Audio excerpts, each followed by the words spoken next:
Assalamualaikum warahmatullahi wabarakatuh. Waalaikumsalam warahmatullahi wabarakatuh. Sampurasun. Ampes. Selamat berjumpa kembali di program kita CSS Review. Nah, pada kesempatan kali ini kita akan berbicara tentang suatu topik yang masih hangat, yaitu mengenai salah seorang tokoh intelektual yang berpengaruh di negara kita, yaitu Dr. Jalaluddin Rahmat, yang meninggal pada tanggal 15 Februari lalu dalam usia 72 tahun.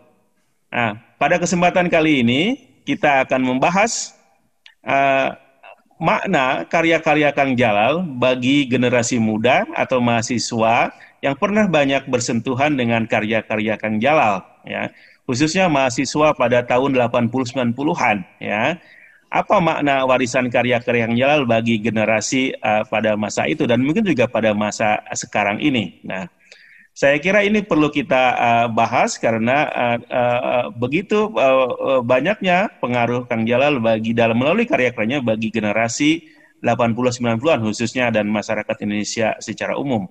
Nah, untuk membahas ini kita akan berbincang bersama salah satu orang yang banyak membaca karya-karya Kang Jalal, yaitu Dr. Abad Badruzzaman dari Institut Agama Islam Negeri Tulung Agung, Jawa Timur. Mari kita sapa tamu kita. Apa kabar Pak Dr. Abad Badruzzaman? Alhamdulillah baik Pak Asep PhD. Saya PhD tapi bukan filosofi dokter tapi PhD. PhD. PhD Terima PhD. kasih. Terima kasih untuk kehormatan ini. Ini yang kedua kali saya ingat saya. Oke. Terima kasih sudah hadir di sesi review. Nah, Pak Abad, saya ingin mulai dengan pertanyaan yang sederhana. Kalau kita melihat karya-karya Kang Jalal atau Dr. Jalaluddin Rahmat itu, berapa sih karya yang pernah dia tuliskan selama ini yang Anda ketahui? Terus terang saya tidak tahu berapa jumlah persisnya. Cuma yang saya koleksi ada sekitar, kemarin waktu beliau wafat 23, kemudian saya langsung menambahkan 2, yaitu salah satunya ini nih, reformasi sufistik dan psikologi agama. Yeah. Jadi total saya punya 25 dari keseluruhan karya beliau. Mudah-mudahan karya-karya beliau yang belum saya koleksi akan segera saya memilikinya. Oke, luar biasa. Saya mungkin punya hanya 1-2 saja, ya, tidak sebanyak Anda ya. Nah, 1-2 kan berarti 12. Oke. Nah, mungkin kita tidak pernah berjumpa dengan Kang Jalal, walaupun kita misalkan saya sendiri tinggal di Bandung, tapi kita banyak, mungkin generasi angkatan kita tahun 1890-an itu banyak, saya kira sedikit banyak, ada yang banyak membaca, sedikit banyak membaca karya-karya Kang Jalal ya. Nah, dalam sejauh ini bacaan yang sudah Anda lakukan itu, dari bacaan Anda itu, sebenarnya tema-tema besar Kang Jalal itu apa sih karya-karyanya? Baik, sebelum saya semampunya mengingat ya kenangan tentang Kang Jalal lewat karya-karya beliau. Secara fisik saya alhamdulillah pernah bertemu ya waktu ngambil program S2 di IAIN, waktu itu IAIN Ciputat. Waktu itu pasca sarjana IAIN Syarif Hidayatullah menawarkan mata kuliah pilihan ilmu dakwah. Kemudian saya lihat dosennya itu Kang Jalal. Kesempatan mengambil mata kuliah pilihan ilmu dakwah itu, dan kebetulan dosennya adalah Kang Jalal, saya ambil. Ini rahasia sebetulnya ya. Bukan karena ilmu dakwahnya saya mengambil mata kuliah itu, lebih karena dosen pengampunya yaitu Kang Jalal. Dan alhamdulillah pesertanya juga cukup banyak, termasuk kalau tidak salah ingat ada Profesor Sukron Kamil ya, yang dari UIN Jakarta. Jadi secara fisik juga saya pernah ketemu beliau, bahkan kuliahnya itu bukan hanya diselenggarakan di dalam kelas di Cirende ya, tapi Mm-mm. juga sesekali di Yayasan Tazkiyah Sejati. Oke. Daerah mana itu? Daerah Kuningan kalau Kuningan, ya, Kuningan. Kuningan. Kemudian tugas akhirnya itu berupa mereview buku-buku yang genrenya itu genre dakwah, dan saya masih ingat pada waktu itu mereview buku dakwah karya Fathi Yakan. Mhm. Fathi cukup terkenal di era-era itu, dan yang lebih menggembirakan adalah nilai mata Mhm. kuliah ilmu dakwah lewat mereview buku karya Fathi Yakan. Nilai saya lumayan bagus ya, yaitu 3,75. Iya.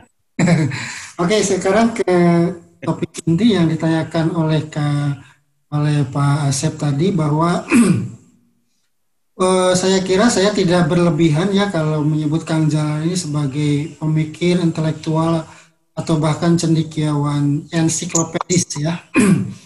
Ensiklopedis dalam arti satu, kawasan keilmuannya walaupun core intinya adalah ilmu komunikasi, tetapi beliau juga fasih berbicara tentang beragam keilmuan dengan berbagai variannya. Mhm. Bukan hanya ilmu-ilmu umum dalam posisi beliau sebagai dosen komunikasi di PTN, Perguruan Tinggi Negeri Umum, yaitu Unpad, tetapi juga terutama itu fasih berbicara tentang berbagai bidang keilmuan, tafsir, hadis, sirah, dan terutama kalau dilihat dari karya-karyanya itu kepada sufisme atau tasawuf ya.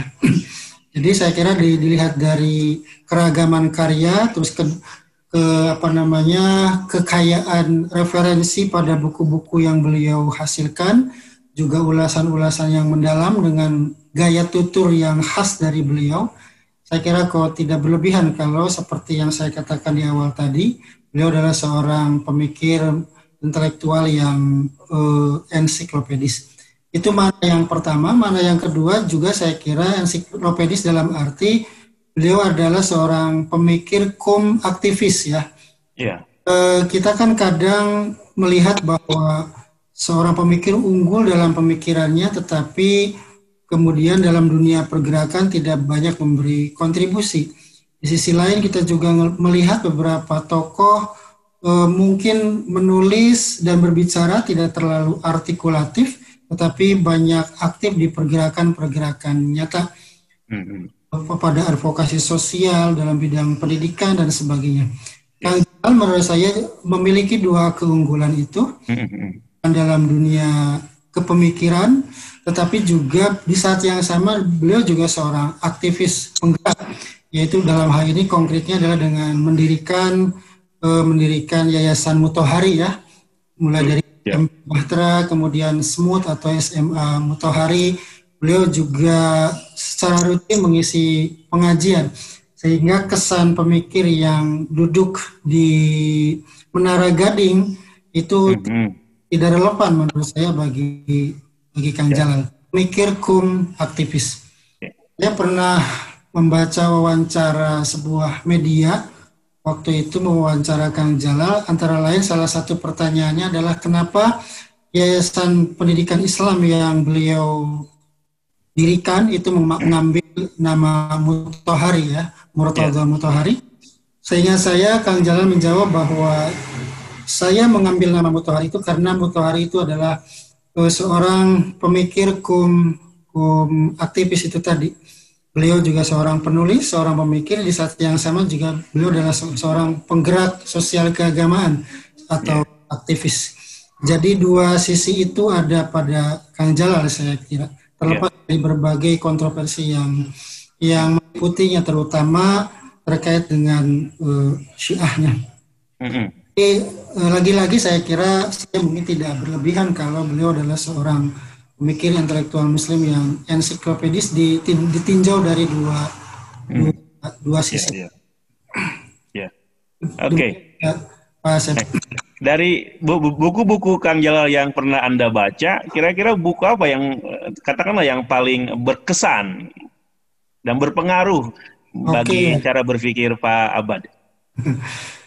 ya secara berlebihan mungkin saya bisa katakan ya buku manapun yang saya baca Oke. dari buku beliau ya memiliki berbekas ya di benak saya. Tapi kalau dilihat dari urut urut persentuhannya dari sisi kronologis perkenalannya ya Hmm. eh, dua Islam maksudnya ada Islam alternatif dan Islam aktual.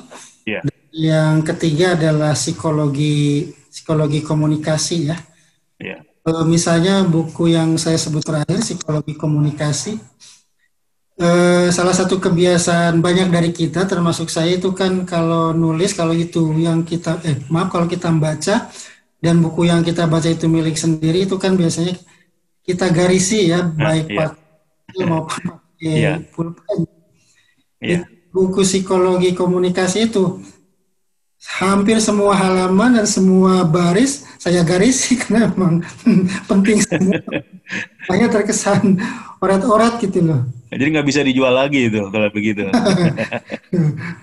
Ya karena saya membacanya sepulang dari Mesir ya tahun 97-98 dan beberapa bagian untuk kepentingan tertentu bahkan untuk kepentingan membuat status Facebook sekalipun saya kerap kali membaca ulang dan Ya. pesan ini dulu pernah saya baca tapi kok baru lagi atau mengingatkan kembali seperti itu. Oke, ya, ya, ya.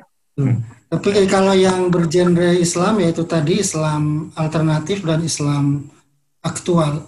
Dan sesungguhnya kalau mau tidak mau kita mengkaitkan Kang Jala dengan Syiah, di dua buku itu kan yang secara dalam tanda kutip vulgar mengintrodusir ajaran Syiah kan hanya di Islam alternatif di bagian akhir ya tentang Ya. imamah. Di luar bab itu semua adalah Islam-Islam populer seperti tentang pentingnya ukhuwah, kemudian keberpihakan kepada kaum duafa dan mustadafin, bidang pendidikan, bidang media, bidang politik, Ya.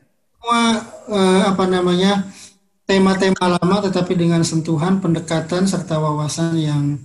yang Ya.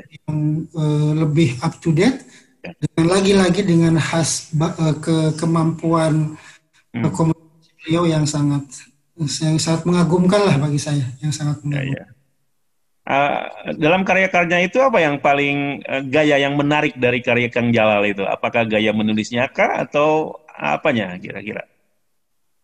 Ya perpaduan ya, satu tentu saja gaya tulisnya, yang kedua kemampuan beliau menyajikan tema-tema yang bagi banyak orang itu berat dan sulit, tetapi diliukan pena beliau menjadi Hmm. lebih ringan. Kemudian beliau juga yang saya baca pada beberapa karyanya itu sering memulai mengantarkan pemahaman lewat ilustrasi-ilustrasi baik itu bersifat eh, karangan maupun diambilkan dari peristiwa-peristiwa Ya, nyata. ya. Jadi untuk memahamkan sebuah ide Hmm. tidak lewat rumusan-rumusan pemikiran yang rumit, tetapi lewat contoh-contoh nyata. Itu baik itu cerita itu hasil pengalaman langsung beliau atau hasil kutipan dari kutipan-kutipan fisik yang sudah ada. Misalnya beliau cukup sering mengutip kisah-kisah dari Jalaluddin Rumi gitu ya, atau dari As-Sa'di, atau pengalaman-pengalaman nyata beliau yang kemudian sadar atau tidak sadar, mau tidak mau kita ikut larut dari dalamnya dan kita dipahamkan tanpa beliau Hmm. terkesan menggurui kita. Ya, ya. Contoh misalnya pada buku yang kecil dari sisi ukuran ya, kalau tidak salah warnanya merah, Rindu Rasul kalau tidak Ya, salah. ya. Rindu Rasul tentang pengalaman eh, eh, Pak Darwan kalau tidak salah. Mohon maaf kalau saya lupa namanya. Itu Hmm. orang rumah di sana di dekat rumah beliau. Pak Darwan ini punya rumah di pinggir rel kereta mungkin di Kiara Condong ya. Ya. Tetapi memiliki agak kekurangan pendengaran dan Hmm. kemudian meninggalnya juga karena terserempet oleh kereta api, tetapi tidak langsung meninggal, sempat dibawa ke rumah sakit. Kemudian Kang Jalal sebagai tetangganya menjenguk Pak Darwan itu karena sudah beberapa hari tidak ikut jamaah di masjid beliau. Kemudian Pak Darwan sebelum menghembuskan nafas terakhir membisikkan sesuatu ke telinga Kang Jalal. Bisikannya apa? Jangan lupa selamatan untuk Kangjeng Nabi. Nah, inilah menurut Kang Jalal inilah bisikan Pak Darwan ke telinga langsung beliau yang meruntuhkan keegoan intelektualisme sejauh ini. Sebelumnya anti berjanji, yang sebelumnya anti diba, yang sebelumnya anti sholawat yang diformalkan di masjid, di musola, surau-surau. Tapi kemudian egoisme intelektualitas itu runtuh dan terhempaskan oleh bisikan orang awam, seorang yang sederhana tetapi memiliki landasan cinta yang sedemikian kuat, yaitu Pak Darwan. Pak Darwan berhasil dalam tanda kutip menyadarkan atau meluluhkan keegoan intelektualitas Kang Jalal. Lalu kemudian sejak saat itu kemudian kecintaan Kang Jalal lebih banyak diekspresikan lewat buku-buku. Kemudian kalau tidak salah pada waktu itu beliau belum secara kemazhaban belum Syiah katakanlah gitu. Mungkin masih aktivis. Beliau kan juga pernah di Persis ya, pernah di Muhammadiyah. Ketika misalnya ketika menyambut kelahiran bayi, akekahan di hari ke-7, kemudian ketika dibacakan berjanji, sholawatan orang-orang berdiri, kemudian mengedarkan bayi Kang Jalal dengan tanda keangkuhan intelektualitasnya, memilih tetap duduk. Jadi ketika mungkin banyak dari kita juga mengalami keegoan intelektualitas seperti itu, sebelum akhirnya dalam tanda kutip lagi tersadarkan kembali bahwa yang namanya cinta itu kan tidak mengenal rumusan. Bahkan ketika isu atau ajaran yang membid'ahkan sekalipun, ketika harus berbenturan dengan cinta, bid'ah itu menjadi tiada. Nah, kembali ke yang tadi tentang kepiawaian Kang Jalal, menurut saya salah satunya adalah ketika beliau ingin menyampaikan pesan itu tadi lewat cerita-cerita ilustratif, baik cerita yang langsung beliau alami atau juga dari cerita-cerita sufistik dari tokoh-tokoh klasik yang ada. Sebagaimana saya katakan tadi, Rumi ya, cerita-cerita Rumi sering beliau kutip. Misalnya dalam madrasah ruhaniyah yang beliau tulis khusus untuk menyambut Ramadan, itu banyak sekali bab-bab yang diawali dengan cerita-cerita ilustratif untuk mengantarkan pemahaman, sehingga ke arah buku itu apa pesan yang akan disampaikan sejak selesai membaca kisah pun kita sudah bisa dengan cukup mudah. Menurut saya ini salah satu titik unggul gaya tutur dan gaya tulis Kang Jalal, dan lagi-lagi saya kira ini tidak bisa dilepaskan dari kepakaran inti beliau, yaitu bidang ilmu komunikasi ya. Nah, tadi Anda katakan bahwa Kang Jalal mampu menjelaskan isu-isu yang rumit dengan bahasa yang mudah dipahami bagi pembaca atau pendengarnya ya. Nah, apakah itu dalam pandangan saya itu merupakan tanda kecerdasan seseorang dan kemampuan memahami persoalan dengan sangat baik, gitu kan?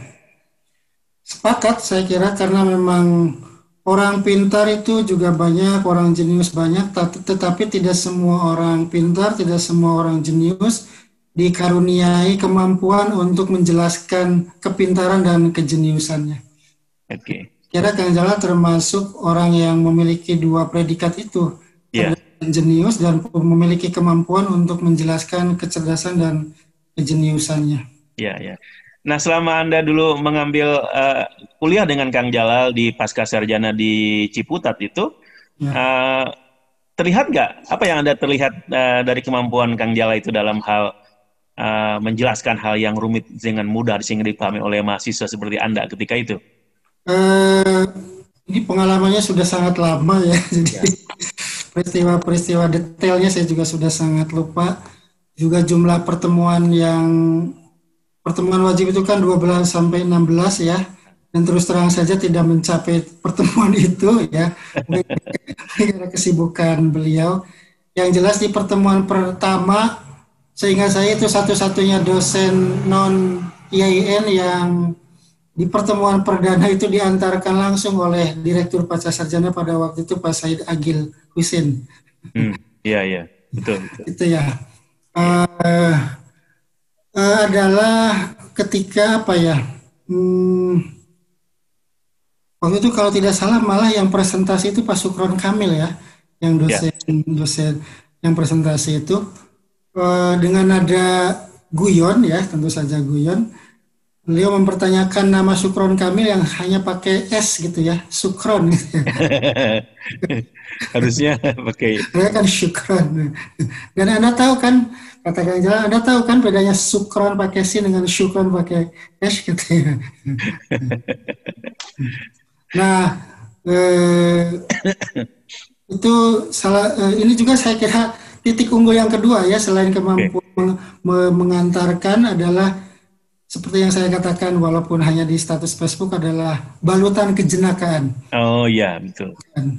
Kejenakaan itu hampir menyeluruhi ya semua bukunya. Buku yang baru saja saya beli secara online ini, walaupun saya agak malu mengaku pengagum Kang Jala, tapi buku lama ini baru saya itu ya.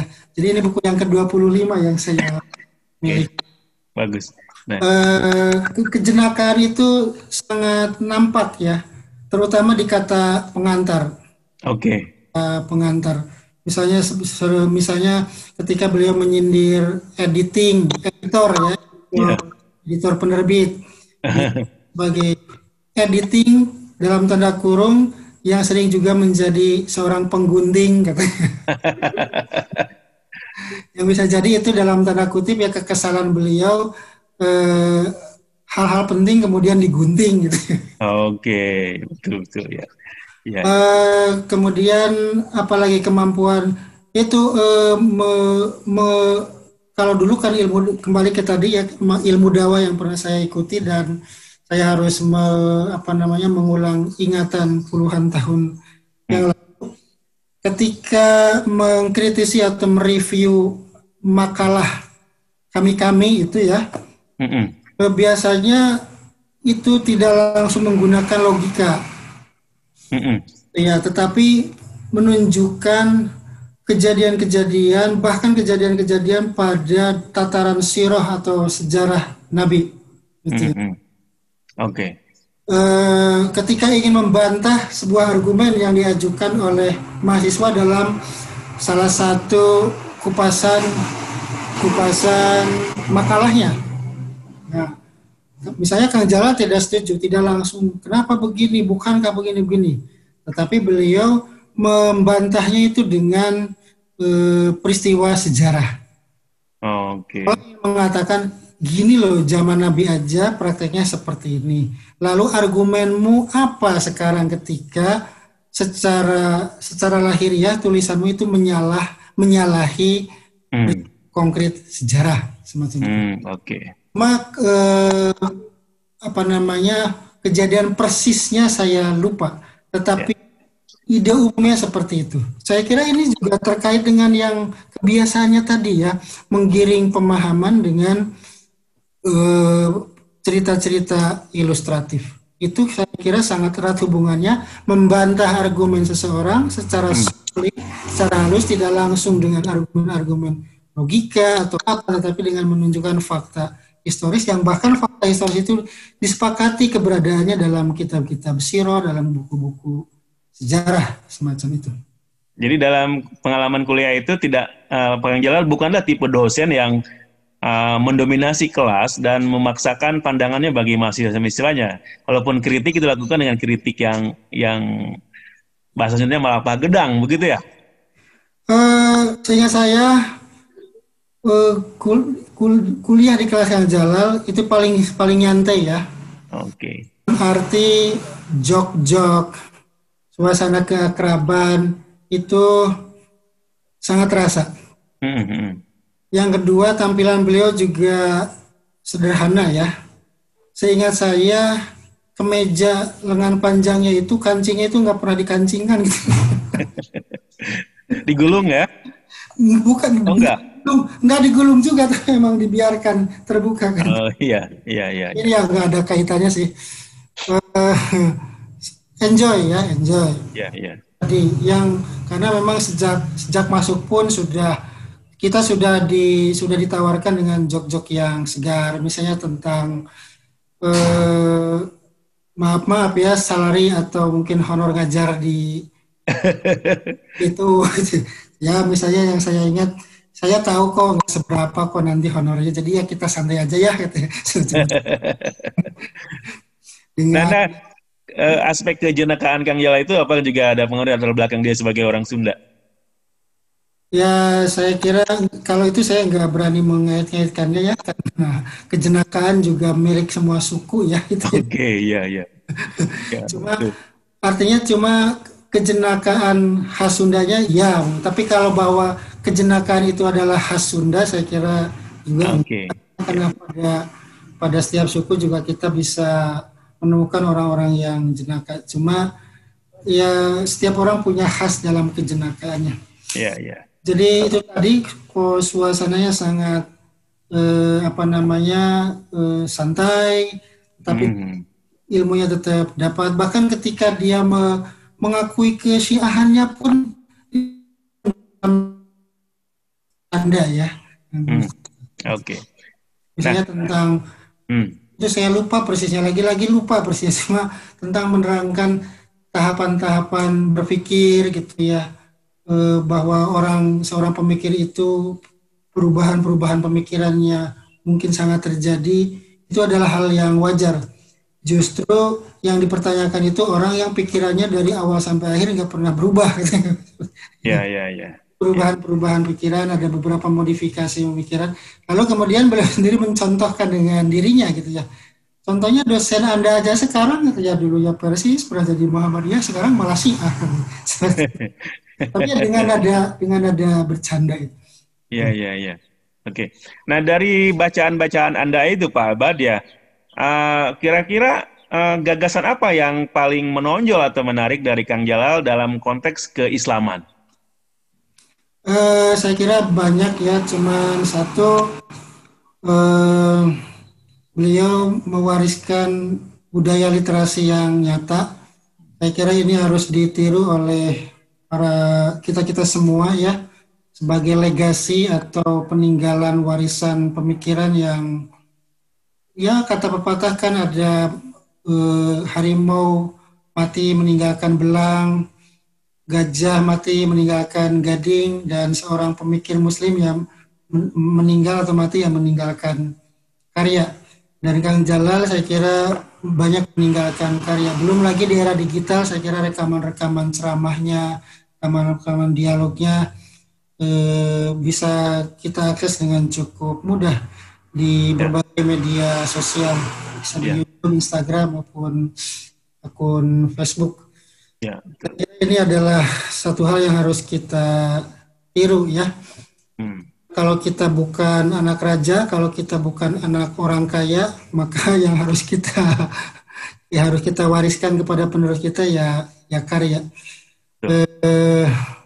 Dan saya kira banyak dari kita juga sudah memulai itu ya, menulis, membudayakan literasi. Walaupun jelas beda ya, semua buku-buku Kang Jala kan selalu laku. Kalau buku Hmm. kita kan kita tulis, kita yang menerbitkan, kita sendiri yang baca, paling beberapa teman kita yang baca. Oke, ya. Itu adalah saya kira keterbukaan terhadap lintas paham, aliran, mazhab itu ya. Bahwa kita yakin akan kebenaran agama, bahwa kita yakin akan kebenaran mazhab yang kita anut, itu saya kira boleh saja, bahkan mungkin juga harus ya. Akan tetapi keyakinan itu tidak boleh dilakukan sambil kita menutup diri terhadap kemungkinan-kemungkinan butir-butir hikmah dari pihak orang lain, tanpa harus kita konversi agama, tanpa kita harus konversi mazhab. Tapi keterbukaan itu merupakan saya kira salah satu pilar peradaban yang pernah membawa peradaban Islam ke era keemasan dulu. Bagaimana filsafat Yunani, filsafat Barat, bahkan filsafat Persia, bahkan filsafat India didatangkan ke Baghdad, didatangkan ke pusat-pusat peradaban Islam untuk dikaji, untuk diterjemahkan, untuk kemudian dikan. Saya kira itu juga mungkin kalau dalam bahasa Arabnya semacam ruhul infitah ya gitu ya, semangat keterbukaan. Saya kira hidup ini terlalu sebentar ya kalau untuk dihabiskan dengan merasa benar sendiri, merasa menang sendiri, dan merasa hidup hanya sendiri. Justru hidup akan semakin terbuka, semakin enjoy dengan kita memperkaya wawasan, dengan membaca sebanyak mungkin literatur, dengan mendengar sebanyak mungkin pemikiran-pemikiran. Kita tidak dituntut untuk berubah terhadap apa kita sekarang, tetapi kita hanya diminta untuk adanya kesepahaman, saling menghormati, saling menghargai. Dan siapa tahu dalam hal-hal tertentu kita bisa bekerja sama untuk tema-tema yang mempersatukan kita. Saya kira perbedaan agama, perbedaan mazhab, perbedaan aliran, pada akhirnya akan, kalau kita merujuk pada hal-hal yang lebih universal, akan bertemu pada beberapa titik temu. Misalnya itu titik kemanusiaan, keberpihakan kepada kaum tertindas, kemudian untuk memajukan umat, mencerdaskan umat. Saya kira itu titik temu. Setelah sebelumnya kita mungkin di ruang-ruang akademik, di mimbar-mimbar kajian, kita membahas isu-isu yang mau tidak mau diperdebatkan antar mazhab. Tetapi itu pun tetap harus berada di bawah naungan besar, payung besar bernama kesantunan dan ukhuwah. Saya kira begitu. Daripada kita perang mulut, lebih baik kita perang pena, mungkin seperti itu. Dan itu sudah dicontohkan oleh Kang Jalal dengan melahirkan banyak karya. Dan yang ketiga, saya kira legasi atau warisan berharga Kang Jalal untuk kita semua.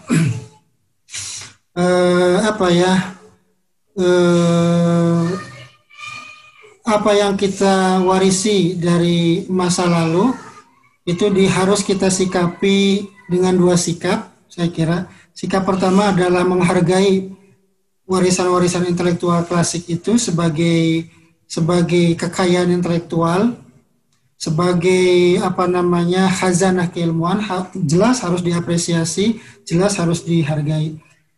Sikap yang kedua, saya kira tidak berhenti pada apresiasi dan penghargaan, tapi kita menarik ruh atau semangat intelektualitasnya. Dengan apa? Dengan melakukan kajian-kajian serupa yang disesuaikan dengan konteks kekinian dan kedisinian. Saya kira hanya kekinian saja tidak cukup, tetapi juga kedisinian. Oke. Yang saya maksud kedisinian itu kan di sininya Indonesia kan beda dengan di sininya Timur Tengah, di sininya Amerika, di sininya Eropa. Jadi bukan hanya sekat waktu, tetapi juga sekat tempat juga perlu dipertimbangkan. Sehingga lahir karya-karya baru bukan untuk menyaingi karya-karya klasik, tetapi untuk meneruskan tradisi intelektualitas masa lalu. Walaupun sangat terbuka peluang, formatnya, rumusan-rumusannya itu berbeda dengan rumusan-rumusan klasik. Karena memang waktu dan tempat perumusannya juga berbeda gitu kan. Betul. Warisan-warisan klasik itu mungkin ditulis pada abad ke-4, abad ke-5, sementara kita sekarang hidup di abad ke-15 Hijriah. Tentu saja perbedaan waktu, perbedaan tempat itu menuntut kita untuk melakukan perumusan-perumusan baru sebagai kelanjutan, ya, kelanjutan, bukan untuk menyaingi, bukan untuk dimunculkan dengan nada mengkonfrontir, bukan, tapi sebagai kesinambungan karya-karya intelektual. Saya kira Kang Jalal juga melakukan itu, gitu ya. Jadi tema-tema lama diusung kembali dengan sentuhan-sentuhan baru, tema-tema kekinian. Bukti nyata misalnya Sufism, ya, dunia tasawuf yang oleh sementara orang dituduh sebagai beang kerok, bukan umat Islam, justru dia menjadi pembimbing spiritual, pembimbing tasawuf masyarakat urban, masyarakat modern, masyarakat perkotaan. Itu menunjukkan bahwa justru tasawuf itu dibutuhkan oleh orang-orang modern, bukan menjadi penghalang modernitas. Nah, menarik. Beberapa gagasan-gagasan besar Kang Jawa tadi seperti Ruhul Infitah ya, semangat keterbukaan antar mazhab dalam Islam sendiri, ya, itu luar biasa sekali. Nah, pertanyaannya apa signifikansinya gagasan itu bagi konteks keislaman Indonesia saat ini? Signifikansinya adalah supaya kalau Islam jelas ya, Islam itu monolitik Islam, tetapi pemahaman, cara memahaminya atau epistemologinya, kemudian tataran-tataran aksiologisnya juga pasti berbeda-beda. Kalau kita memutlakan penafsiran, maka itu saya kira sangat berbahaya. Mengapa? Karena Islam di tataran penafsiran, Islam di tataran aplikasi itu saya kira tunduk pada dinamika zaman. Sehingga kalau kita memutlakan penafsiran, itu sangat berbahaya karena sama dengan kita menutup mata akan realitas yang belum tentu bisa menerima pemahaman Islam atau tafsiran kita tentang Islam. Lagi-lagi yang kita ubah itu bukan Islam sebagai ajaran suci. Yang kita ubah itu adalah mindset kita, pemahaman kita, pisau analisis kita, kerja-kerja epistemologis kita terhadap Islam yang satu tersebut. Dan disitulah justru titik letak bahayanya kalau kita memutlakan pendapat kita. Disitulah bahayanya kalau kita dalam tanda kutip menahankan tafsiran kita tentang Islam. Karena kita berangkat dari keorganisasian yang berbeda, kita berangkat dari pengalaman perjuangan kita dalam memperjuangkan Islam yang berbeda, maka dialog keterbukaan itu menjadi sesuatu yang niscaya, bukan untuk mencari titik-titik perbedaan, tetapi justru untuk menemukan titik-titik persamaan di antara berbagai kelompok yang ada. Saya kira seperti itu. Dimanapun melibatkan musyawarah, melibatkan pemikiran banyak orang, itu jelas memiliki peluang atau harapan untuk menghasilkan rumusan kebijakan yang lebih memadai dan dewasa ketimbang keputusan yang diambil secara monolitik, diambil di tangan satu orang. Pengalaman hidup pun selalu seperti itu. Maka saya kira bidang pemahaman keagamaan pun, pemahaman yang matang, pemahaman yang kedewasaan adalah pemahaman yang merupakan akumulasi dari tesis, sintesis, tesis, antitesis, lalu sintesis dari melibatkan banyak pemahaman, melibatkan banyak kepala, katakanlah begitu. Ya. Tadi Anda katakan mengenai gagasan tasawuf atau sufisme yang dikembangkan oleh Kang Jala justru sebenarnya dibutuhkan oleh masyarakat modern, menjadi guide bagi orang-orang masyarakat modern. Nah, itu memang kita lihat bahwa terjadi marak namanya urban sufism, sufisme kota tahun 90-an sampai awal 2000. Di mana Kang Jala pernah membuat yayasan namanya Tazkiyah Sejati kalau tidak salah ya. Tazkiyah Sejati. Nah, pertanyaan sekarang, kenapa seperti akhir-akhir ini urban sufism ini menjadi redup kembali, tidak sehebat atau semarak ketika zaman 10 tahun yang lalu? Apakah mungkin ada alasannya, ada dua ya. Misalnya kepada kasus Kang Jalal mungkin karena stigma Syiahnya itu yang kemudian membuat redup. Yang kedua mungkin juga naiknya ke panggung paham keislaman yang memang sejak awal bukan hanya menafikan tetapi juga membid'ahkan tasawuf. Seperti itu. Dan itu juga peminatnya juga sama-sama urban sih sebenarnya, sama-sama urban. Apakah ini gejala dari menguatnya konservatisme Islam di negara kita ini? Saya kira iya. Islam yang bertipe bertipe Puritan, yang pendekatannya adalah hitam putih, dan itu juga diminati oleh banyak orang-orang kerah putih perkotaan sebetulnya yang mereka sibuk dengan profesinya, tapi kering secara keagamaan, tetapi mereka butuh jawaban yang cepat terhadap persoalan keagamaan. Jawaban yang cepat itu kan kalau iya, tidak, gitulah. Oke, betul, betul. Iya dan tidak itu kita temukan pada salah satu corak keberagaman di tubuh umat Islam. Butuh kepastian. Ya, butuh kepastian.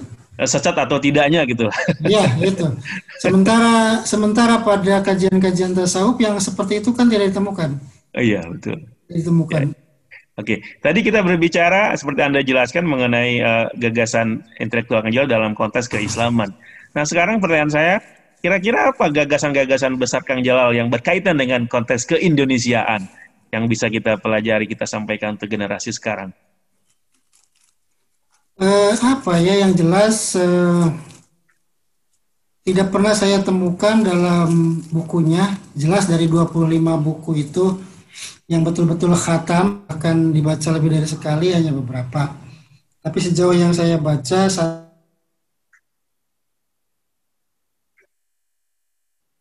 keabsahan negara ini. Oke. Tidak pernah saya menemukan penolakan. Mohon diulangi tadi sedikit putus, keabsahan apa? Keabsahan negara dan bentuknya gitu ya. Oke. Ini yang tidak pendapat Kang Jalal tentang itu? Ya seperti umumnya misalnya NKRI sudah final, dasar negara Pancasila dan Undang-Undang Dasar Negara, NKRI harga mati semacam itu. Jadi dalam hal ini saya kira Kang Jalal sudah selesai dengan urusan itu. Dengan urusan itu. Dan itu saya kira yang membedakannya dari tipologi beberapa gerakan keislaman lainnya. Artinya beliau seberapapun kagumnya ia terhadap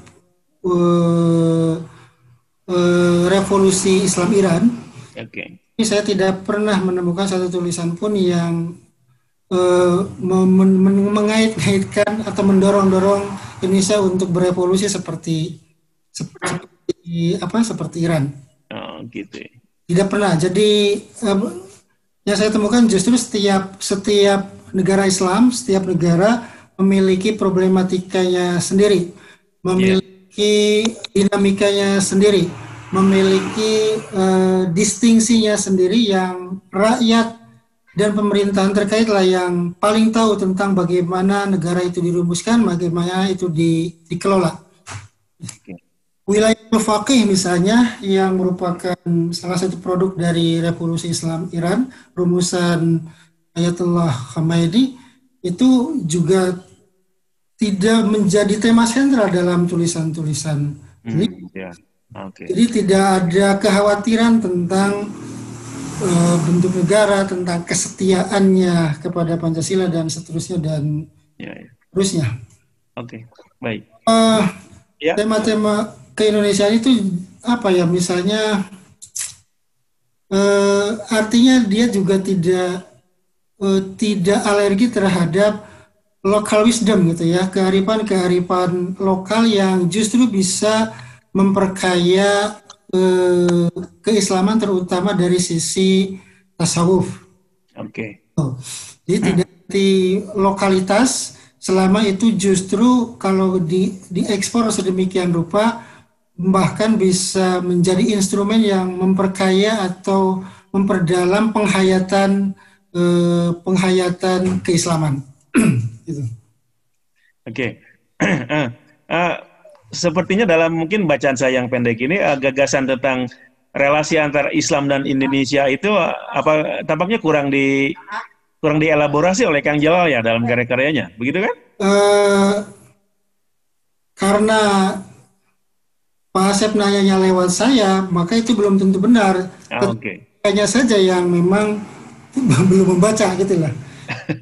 Tapi tidak ada buku khusus tentang itu, paling tidak ada gitu. Paling apakah di Islam aktual atau di Islam alternatif, saya lupa persisnya, memang ada tentang wawasan Islam tentang politik gitu ya. Kemudian di buku beliau yang berwarna hijau, catatan Kang Jalal itu kan isinya banyak tentang wawancara, tentang relasi agama dan pemerintahan, sejauh yang saya ingat tidak ada gugatan-gugatan tentang simbol-simbol negara, tidak ada gugatan-gugatan tentang dasar negara. Justru bagaimana merumuskan Islam di ranah keindonesiaan. Gitu. Oke. Saya kira dalam hal ini menemukan titik temunya dengan Gus Dur, dengan Nurul Khalis Majid gitu ya. Ya. Khalis Majid misalnya dengan Islam Yes, Partai Islam No. Iya ya, terus Gus Dur dengan gagasan pribumisasinya. Tuh. Jadi Islam yang mengindonesia. Tentu saja. Maka ada frase dari Kang Jalal yang spesifik seperti dalam Nurul Islam Yes, Islam No, Gus Dur pribumisasi Islam. Dalam Kang Jalal apa? Dalam relasi Islam dan negara. Think globally, act locally. Oke. Ya. Oke, iya. Dan itu kalau tidak salah satu judul artikel beliau di salah satu di media ternama di tanah air pada waktu itu tahun 90-an. Think globally, act locally. Berpikir secara global tapi bertindak secara lokal. Oke, ya itu. Oke, menarik. Oke, pertanyaan terakhir ya Pak Abad ya. Nah, dari obrolan kita tadi mengenai pemikiran-pemikiran besar Kang Jalal dan kontribusinya. Nah, kita ini bagi generasi kita sekarang ini, sebaiknya kita bagaimana mengapresiasi karya-karya Kang Jalal itu? Supaya bisa bermakna bagi kita secara individu, masyarakat, dan negara. Ya. Terutama kepada generasi muda ya, apalagi ranah kita jelas, kita punya masa yang sangat banyak, yakni mahasiswa. Ya, oke. Saya kira tumbuhkan kepada mereka kecintaan pada ilmu dan kepada buku. Tidak harus menggembar-gemborkan menyebutkan secara langsung nama per nama, tapi bisa mengarahkannya. Bidang ilmu ini saya punya buku bagus ini. Saya kira kita punya tips and trik bagaimana mengenalkan dan memunculkan minat baca dan kecintaan pada ilmu kepada mahasiswa kita tanpa harus menyebutkan nama, apalagi jika nama itu adalah memiliki stigma yang kurang sedap bagi kalangan. Oke. Itu satu ya, memunculkan kecintaan pada ilmu. Saya kira tanpa kita mengaitkannya dengan Kang Jalal, itu kan sudah merupakan keniscayaan kita sebagai pendidik untuk memantik dan menumbuhkan kecintaan pada ilmu. Yang kedua, saya kira ada pepatah Arab kan, sebaik-baiknya pepatah, sebaik-baiknya nasihat itu kan adalah perilaku nyata gitu ya. Kalau tidak salah ada pepatah lisanul hal afdal min lisanil maqal itu kan. Berapapun berbusa-busanya kita mengajarkan kecintaan pada ilmu, mendorong anak mahasiswa kita untuk banyak membaca, menulis. Kalau kitanya tidak punya karya, kitanya tidak pernah menulis, kan anak-anak juga akan membaca karya bapak mana gitu. Jangan cuma Facebookan doang. Oke, ya. Saya kira ya ketika kita mengusulkan untuk menulis, kita juga punya karya tulis. Ketika mendorong anak-anak untuk banyak membaca, kita bisa tunjukkan kita rak-rak lemari-lemari buku kita dijejali juga dengan buku. Dan setiap pertemuan perkuliahan kita itu jadi jangan sampai 10 pertemuan, 9 diantaranya hanya pengulangan dari pertemuan pertama. Jadi selalu ada haru, walaupun itu mungkin cuma satu butir. Dan itu saya kira alat yang cukup ampuh untuk mendorong mahasiswa-mahasiswa kita, generasi-generasi muda kita untuk lebih mencintai ilmu. Jadi mention banyak karya, mention banyak tokoh, itu kan otomatis akan menimbulkan kepenasaranan pada beberapa mahasiswa kita. Seperti apa sih buku yang disebutkan oleh si Bapak tadi, penerbit mana, dicetak di mana, harganya berapa. Kalau mereka nggak mampu mungkin pinjam sama dosennya, silakan saja asal dikembalikan kan begitu. Saya kira dengan contoh-contoh seperti itu, karena lagi-lagi kita sebagai pengajar punya kewajiban ya, bukan sekedar terpenuhinya SKS, bukan sekedar terpenuhinya 12 sampai 16 pertemuan, tetapi juga merawat nalar, merawat keterbukaan, mendorong kecintaan pada semangat-semangat akademik gitu. Oke, Saya oke. kira itu Pak Asep. Ya, oke, baik. Di tengah para intelektual dan cendekiawan Islam Indonesia tahun 90-an dan 2000-an, contoh Nurholis Majid, Gus Abdul Rahman Wahid, Daum Raja dan sebagainya, di mana letak posisi Kang Jalal? Setarakan dengan mereka atau lebih gimana? Ya, nggak enak juga ya kalau mengunggul-unggulkan gitu ya. Walaupun kalau saya membuat ya katakanlah artikel atau apa gitu ya, biasanya porsi Kang Jalal paling banyak. Oke. Ya, ya berdasarkan pengalaman Pak Anda sendiri itu kan ya. Iya. Ya, Secara umum saya kira setara ya, mereka adalah para para pendekar pemikiran Islam yang meramaikan jagat pemikiran di Indonesia, terutama di kalangan terdidik mahasiswa era 80-90. Kemudian dulu kita itu sangat akrab dengan nama-nama seperti Ali Syariati, Murtadho Mutahari gitu ya, Bakir Sadar, dengan tanpa sedikit pun takut akan stigma Syiah dan sebagainya, karena yang betul. kita serap dari buku-buku mereka juga Ya, buku-buku pemikiran keislaman murni tanpa sedikit pun mengait-ngaitkan dengan mazhab Syiah mereka. Dan saya kira Kang Jalal memiliki kontribusi menghubungkan banyak dari kita kepada nama-nama tadi. oke. Tuh. Jadi Baik, setara. ya. Saya kira setara nama-nama tadi, saya menghormatinya dengan kadar yang sama. Oke. Kalau soal keterpengaruhan, saya kira itu soal selera ya. Selera ya. Iya, gaya tulis Kang Jalal dengan gaya tulis Cak Nur sangat beda ya. Betul, betul. Kalau kita baca Islam Doktrin dan Peradaban, saya jamin siapapun yang baca mungkin beberapa kali mengerutkan dahi itu ya, tulisan Cak Nur. Betul, betul itu. Oke, bahkan saya baru bisa lebih baik mengerti ketika sekarang membacanya. Ketika kuliah sama sekali tidak Betul. mengerti. Ya, gitu. Oke, Dan baik. nanti juga Ya, ya seperti ya, itu. ya gimana? Silakan. Saya kira kemudian dari gaya tulis juga Cak Nun jelas ya, karena dia juga seorang penyair gitu ya. Ya, ya, ya, ya. Oke, baik.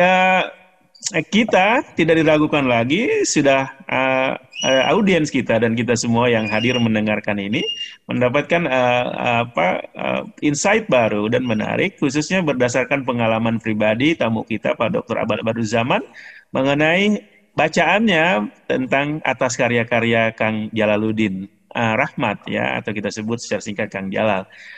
Mudah-mudahan ini semakin meningkatkan pemahaman kita tentang para intelektual Islam Indonesia yang sangat luar biasa sebenarnya, khususnya adalah Kang Jalal, Dr. Jalaluddin Rahmat, ya, yang merupakan salah satu tokoh besar intelektual Muslim Indonesia yang harus kita apresiasi dengan baik.